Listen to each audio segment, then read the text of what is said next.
Hi, I'm Mike Rangel, and this is my Native American oral presentation. The topic I chose was actually about Native American mascots, and the reason why was how popular it is due to the factor that lots of public schools, private schools, college, and professional teams use Native Americans as mascots. Some could be the Braves, then such as like Partial High School in North Dakota, or it could go down, I guess, more like up north towards Belcourt, the Belcourt Braves as well. And another example of famous, like, I guess, not even, I wouldn't say famous, but professional teams would be the Redskins, Washington Redskins, or Cleveland Indians. It's just a factor of how many can be, not just the Indians, the Redskins, the Braves, as previously stated, sometimes the Warriors too. And I find it highly controversial as there's a certain factor into it saying that it's stating, I guess, or Native American culture, like war chants, people painting their faces and acting like it's no big deal because they used to do this beforehand. Why can't we do this? It's, in my opinion, as I stated right here, disrespectful. I found it disrespectful, as I stated earlier, because you're kind of trampling on a culture that was essentially destroyed or decimated, almost wiped clean from the face of earth, to a point where there is no such thing as a really pure blood Native American. In fact, you're most likely, the most you'll find someone that's Native American could be like 25-30% at most. The background of it is, well, like I said, the usage of Native American logos are possibly stereotypical to the culture, and that may set them back as well.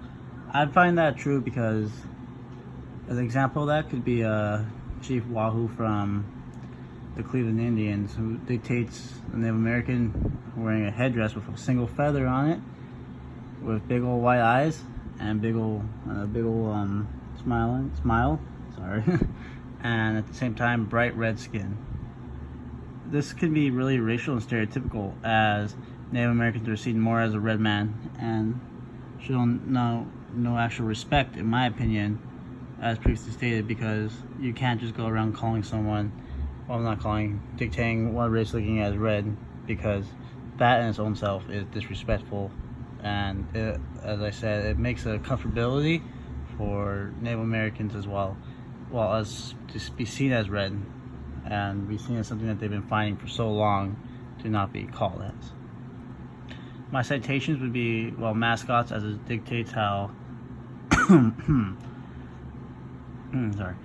dictates how a lot of cultural aspects of such teams are actually assigned to fold what they used to look like and change it, such as the Cleveland Indians, which no longer use, as previously stated, Chief Wahoo. They just use a big C for Cleveland, and how multiple high schools are finally changing their mascots from Native American to something generic, I assume.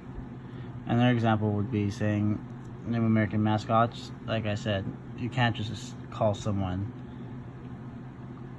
something stereotypical and say, oh well, it's fine, everybody's been doing it, let's not fall into that category. I say we should be the ones that can at least do something different, someone who could fight out of it, someone who could show not everybody should be following the main wave.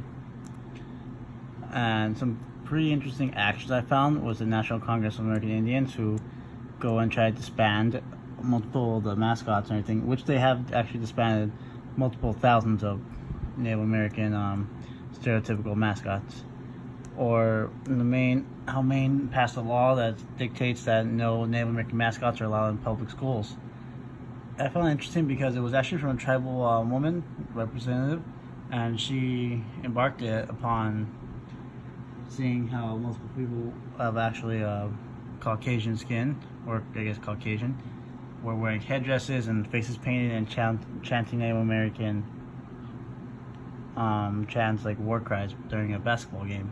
And I can see how that is actually really racial, because of the fact that you're stereotyping a race and saying this is all they're known as. And that's where it all comes into play, because not only will that be a big problem, but everybody else will start doing this as they will follow what the public does. and that is where I dictate a big problem as well.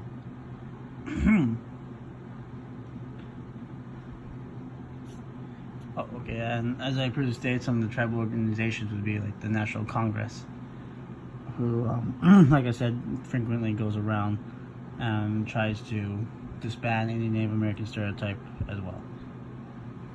I guess you could say a positive to this would be the factor that they're trying to remove a certain certain stain on Native American culture, because most people don't understand or know really anything about Native Americans unless they see it in movies dictating them as a certain warlike or savage-like people, or a basic form of hunter and gatherers with a powwow.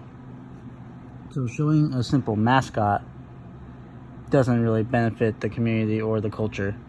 It just can possibly make it look negative, and along with the possibilities of possibilities of staining the community and culture further.